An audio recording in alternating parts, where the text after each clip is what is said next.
Hello नमस्कार दोस्तों। कल जैसा कि आप लोग जानते हैं बीपीएससी एग्जाम का रिजल्ट आया है। उसमें 97 रैंक प्राप्त हुआ है मधु शर्मा। आज उनसे हम बातचीत करेंगे कि उन्होंने कैसे 97 रैंक प्राप्त किया है। जो बीपीएससी एग्जाम कल रिजल्ट निकला है उसमें इनसे सारा बातचीत डिटेल जानेंगे कि किस प्रोसेस से उन्होंने तैयारी किया, कितने अटेम्प्ट में पास किए, क्या उनका फैमिली बैकग्राउंड रहा। तो चलिए इनसे हम बातचीत करते हैं। सबसे पहले आपको मगही खबर चैनल पर स्वागत। Thank you sir, thank you so much sir. मेरा पहला सवाल है कि आप कितने अटेम्प्ट में बीपीएससी का एग्जाम पास किए?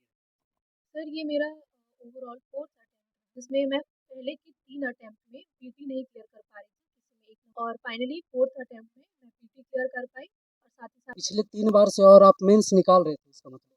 नहीं सर, पीटी पहला स्टेज होता है, तो पीटी अगर आप क्लियर करते हैं तभी आप मेंस में एलिजिबल होते हैं। तो पहले 3 प्रयास में मैं पीटी नहीं क्लियर कर पा रही थी, फिर अभी चौथा मेरा प्रयास था जिसमें मैं पीटी क्लियर कर पाई और मेंस भी मेरा पहले का रैंक क्या रहा इसमें? 97 है एफएओ पोस्ट। आप समझा सकते हैं एफयू फर्स्ट क्या होता सर एफएओ का मतलब है फाइनेंस एडमिनिस्ट्रेटिव ऑफिसर। इसमें जो गवर्नमेंट है उसका फाइनेंशियल मैटर्स डिपार्टमेंट में जो भी होता है सरकार का, अकाउंट्स से रिलेटेड होता है, बजट बजट प्रिपरेशन, ये सारी चीज़ें इसमें होती हैं। और हालांकि ये अपने आप में एक अभी इस बार पहली बार ऐड हुआ है बीपीएससी में, तो एक ये नया पोस्ट है, तो इससे रिलेटेड ज़्यादा जानकारी नहीं है, लेकिन इसमें काफ़ी अच्छा रहेगा, मुझे बहुत कुछ सीखने को मिलेगा इसके माध्यम से। है? तो इसका इसमें क्या पद मिलेगा? सर एफएओ ही अभी फिलहाल है, बाकी सर उसके बारे में भी जानकारी नहीं है। आगे क्या मतलब कि जो यूपीएससी एग्जाम की है तैयारी, उसके आगे आप क्या तैयारी, कुछ यूपीएससी यूपीएससी वगैरह का है इंतजाम? बिल्कुल सर, मैं यूपीएससी का ही मेरा सपना रहा है हमेशा से, लेकिन बीपीएससी अपने आप में ये भी एक बहुत बड़े लेवल का है एग्ज़ाम है और इसमें भी बहुत बड़ी जिम्मेदारी होती है जो आपको निभानी पड़ती है। तो मैं पहले तो ट्रेनिंग अच्छे से करूँगी, ट्रेनिंग के बाद मैं जो भी मुझे पोस्ट दी जाएगी, जो भी मुझे कार्य दिया जाएगा, उसको मैं ईमानदारी से करूँगी और साथ में मेरा प्रयास रहेगा यूपीएससी के लिए भी। पहले एक और एक यूपीएससी का एग्जाम दिए हैं या नहीं? नहीं सर, इसके पहले मैंने एक भी बार नहीं दिया।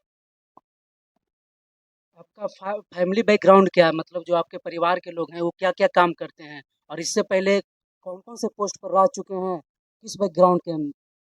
जी, मेरे पिताजी हमेशा से ही उन्होंने फार्मास्यूटिकल कंपनी है अरिस्टो फार्मा, तो वहाँ पे उन्होंने काम किया है, अभी भी शुरू से लेकर अभी तक वो उसी कंपनी में काम करते हैं।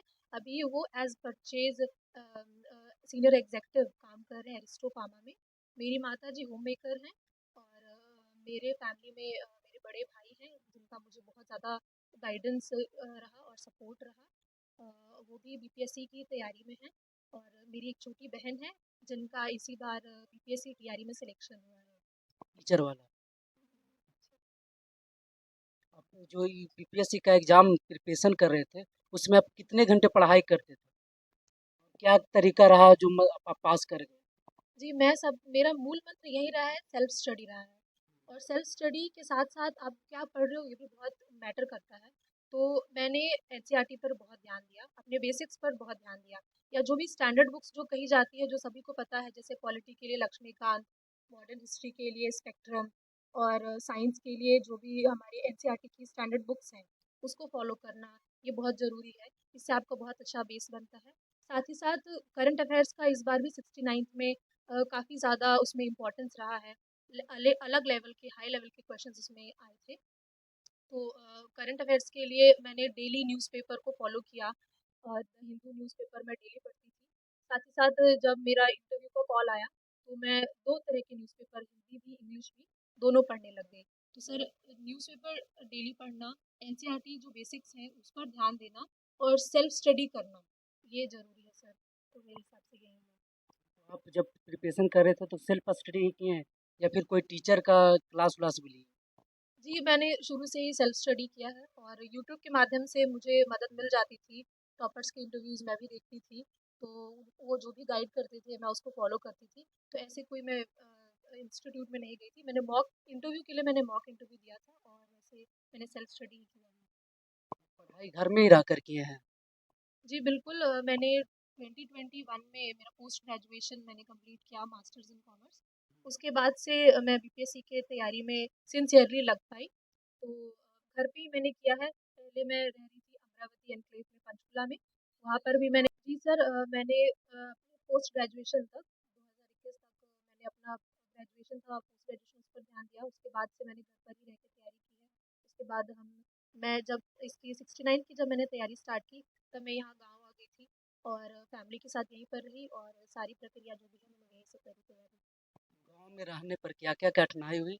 और आप लड़की हैं, तो इस परीक्षा के लिए जैसे ऐज हो जाता है, लड़का लोग रहता है, उस पर भी प्रेशर रहता है। आप तो लड़की हैं, फिर भी फैमिली से कोई दबाव था या नहीं कि जैसे होता है ना शादी-ब्याह करना और भी अलग प्रकार की प्रक्रिया, तो आपको क्या फैमिली से क्या सहयोग मिला? सर फैमिली का ही पूरा सपोर्ट रहा है सर। फैमिली में मेरे पापा, मम्मी, भैया इनका पूरा सपोर्ट रहा है। गाँव के विचार के विपरीत जाकर इन्होंने बचपन से ही हमें बाहर इसीलिए रखा क्योंकि बिहार में उस टाइम पर मतलब इतनी ज जब मैं गाँव में रहती थी तो इतनी सड़कें नहीं होती थी, हम स्कूल जाने की सुविधा कम थी। तो पापा ने जहाँ जॉब करते थे हमेशा वहाँ रखे और उनका मेन मकसद यही था कि बच्चे पढ़ें और लड़का-लड़की में उन्होंने कभी अंतर नहीं किया। और पढ़ाई करके उनका मेन मकसद था हम लोग को यहाँ तक पहुँचाना। तो जैसे कि आपने कहा कि गाँव में रहने से क्या-क्या चैलेंजेस होते हैं, तो बिल्कुल चैलेंजेस होते हैं। मैं पिछले 1 डेढ़ साल से गाँव में हूँ और तभी मैंने बीपीएससी की 69th की तैयारी की।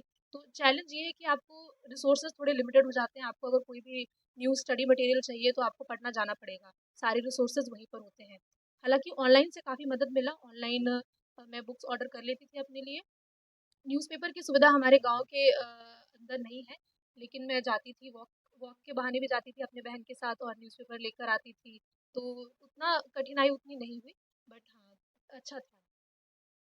आगे क्या करने का इरादा है? जब आप बीपीएससी निकाल लिया, अब आप पोस्ट पर चले जाइएगा, उसके आगे क्या करने का इरादा है? और भी एग्ज़ाम पास करने का पढ़ने का इरादा है या और कुछ करने का? जी, पहले तो मैं अपनी ट्रेनिंग पर ध्यान दूँगी, नई चीज़ें सीखूँगी, उनको अच्छे से इम्प्लीमेंट करूँगी। पहले मेरा फ़ोकस ये रहेगा। उसके बाद सर मैं यूपीएससी की भी कोशिश करूँगी। कोशिश तो यही है सर कि यूपीएससी भी देना है, आगे उसकी भी तैयारी करूँगी। जो लोग तैयारी कर रहे हैं बीपीएससी का, उनको आप क्या संदेश देना चाहेंगे?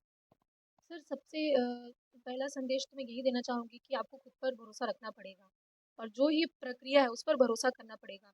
मैंने भी अपना प्रीलिम्स दिया था तो उसके बाद मैंने रिज़ल्ट चेक किया और मैं ढंग से चेक नहीं कर पाई और मैंने रिज़ल्ट चेक करने से पहले ही मैंने कह दिया कि नहीं मेरा नहीं हुआ है। उसके अगले दिन मेरी बहन ने चेक किया तो बताया कि आपका हो गया है दीदी।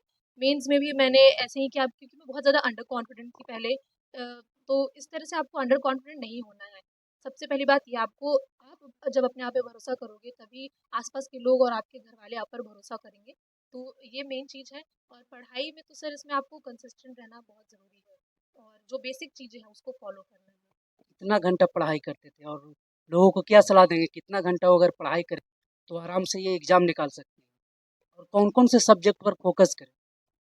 तो जहाँ तक घंटों की बात है तो घंटे तो मैं नहीं कहूँगी बट जब तक आपका मन लगे, जब तक आप फ़ोकस बना के पढ़ सको और जग अगर कहीं भी आपको लगता है कि आपका फ़ोकस नहीं है मतलब फ़ोकस नहीं हो पा रहा है, तो आप थोड़ा-सा वॉक कर लो, थोड़ा आप आराम कर लो, थोड़ा म्यूज़िक सुन लो, तो ऑन एन एवरेज आपको जैसे सब कहते हैं 6 से 7 घंटे आपको और ये 6 से 7 घंटे प्रोडक्टिव होने चाहिए। ऐसे नहीं कि सिर्फ़ आप घड़ी में 6 से 12 या ऐसे आप टाइम बिता रहे हो, प्रॉपर आप जब फ़ोकस करके पढ़ रहे हो तो 6 से 7 घंटे ही सफिशिएंट होते हैं।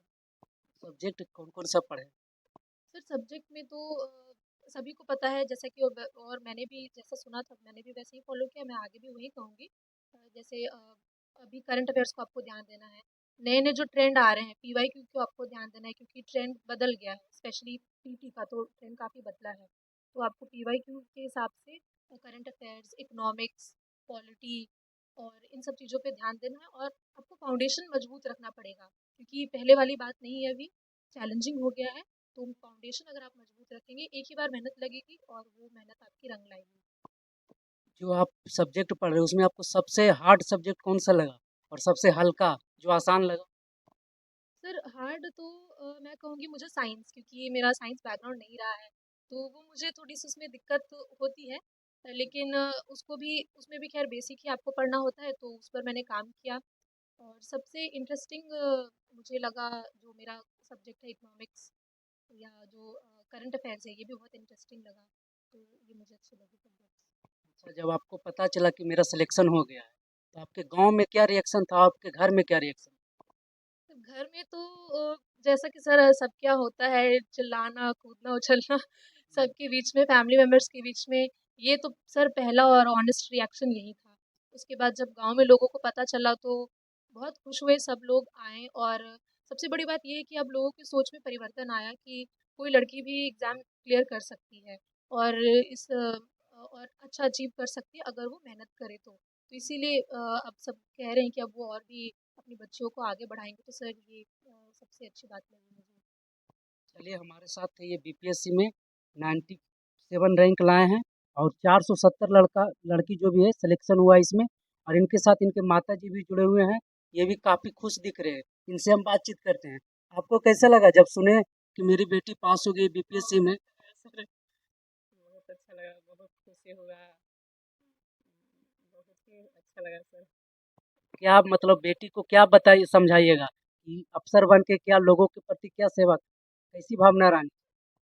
तो यही कहेंगे सर कि बेटा अच्छा ईमानदारी से मतलब अपना जो काम मिलेगा अच्छे से करना। इनके साथ एक और इनकी सिस्टर जुड़ी हुई है, कहान है कोमल शर्मा। इन्होंने भी बीपीएससी 2024 में टीचर वाले में क्वालिफाई किए हैं। इनसे बातचीत करते हैं। आपको कैसा लग रहा है आपकी बहन बीपीएससी पास कर गई है और आप भी खुद एक टीचर हैं? कितना लग रहा है? सर काफ़ी अच्छा लग रहा है। तो सबसे पहले तो 16 नवंबर को मेरा रिजल्ट आया था बीपीएससी टीआरई 3.0 के लिए, 6 टू 8 क्लास के लिए क्वालिफाई किया मैंने वो एग्ज़ाम। तो उस दिन भी बहुत खुशी का माहौल था। जैसा मम्मी पापा भैया ने जितने भी दीदी ने बहुत सपोर्ट किया, तो उसका थोड़ा फल मिला और काफ़ी प्रेयर्स करी थी हमने।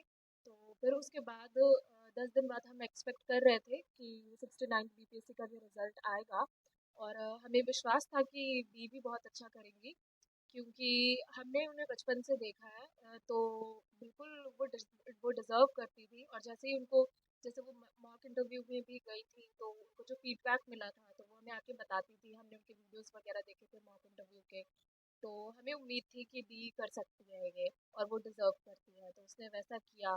तो बहुत खुशी हुई, बहुत अलग उल्लास था, और अभी तक हम सेलिब्रेट ही कर रहे हैं। तो काफ़ी अच्छा लगा, बहुत अच्छा एक्सपीरियंस था हमारा। बचपन से कैसा थी पढ़ने में आप और आपके दी? दी तो बहुत अच्छी थी, हमेशा मेरिटोरियस स्टूडेंट वो रही है। स्कूल में भी वो टॉप करती थी और कॉम्पिटिटिव थी काफ़ी हमेशा से। उसके अंदर ये था कि मुझे हमेशा अच्छा करना है, बेस्ट बेस्ट देना है अपनी पढ़ाई में। तो वो हमेशा करती थी, और कॉलेज में भी वो को करिकुलर एक्टिविटीज़ में भी काफ़ी पार्टिसिपेट करती थी। तो टीचर्स भी इसको काफ़ी सपोर्ट करती थी, इसको काफ़ी प्यार करती थी, तो टीचर्स भी काफ़ी मोटिवेट करती थी, उस वजह से ये और भी मेहनत करती थी। तो जब बीपीएससी में आई तो फिर इसने और जी जान लगा दिया अपना। तो वो बिल्कुल जो जो मेहनत करता है वही यहाँ तक पहुँच पाता है।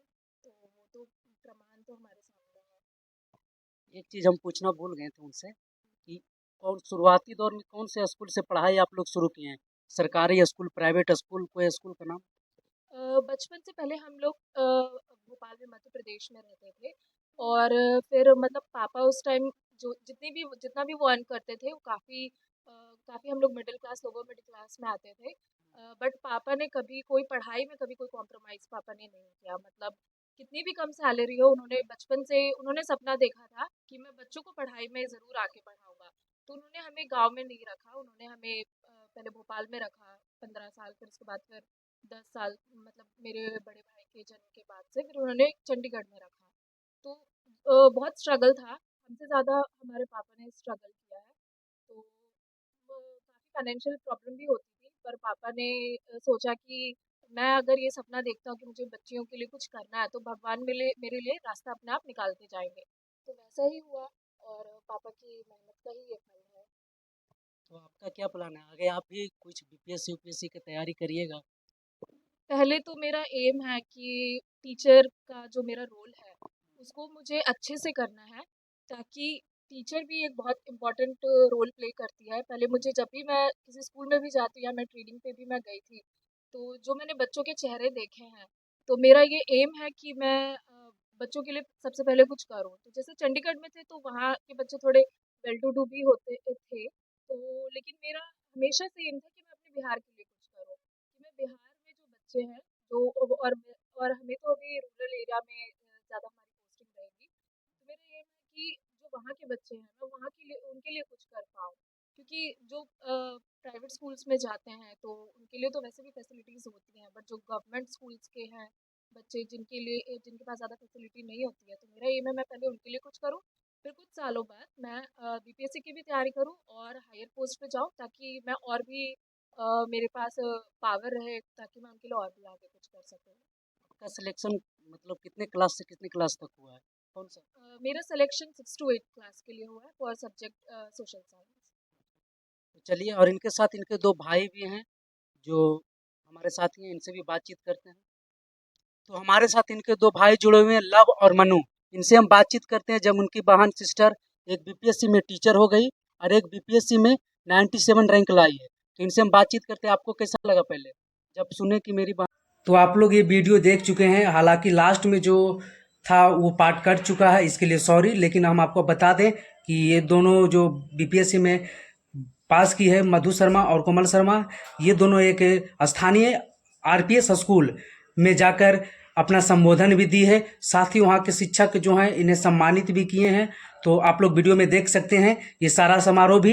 तो ये वीडियो आपको कैसा लगा कमेंट बॉक्स में अपनी राय जरूर दीजिएगा। और हाँ, जो ये स्कूल है ये मोमिनपुर हिल्सा में पड़ता है।